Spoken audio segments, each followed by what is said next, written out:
YouTube फॅमिलीला माझा मनापासून नमस्कार।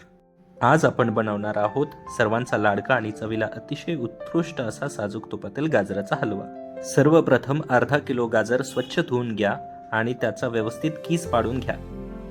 आता गॅसवर कढई गरम करायला ठेवा। कढई गरम झाली की त्यात अर्धा वाटी साजूक तूप टाका। तूप वितळले की त्यात किसलेले गाजर घालून व्यवस्थित परतून घ्या, जेणेकरून तूप आणि गाजर एकजीव होतील। मिश्रणातील पाण्याचे प्रमाण कमी झाले आणि गाजर थोडे शिजले असे वाटले की त्यामध्ये 1 ग्लास दूध ओता। आता यामध्ये तुमच्या आवडीनुसार काजू आणि बदामाचे काप करून टाका।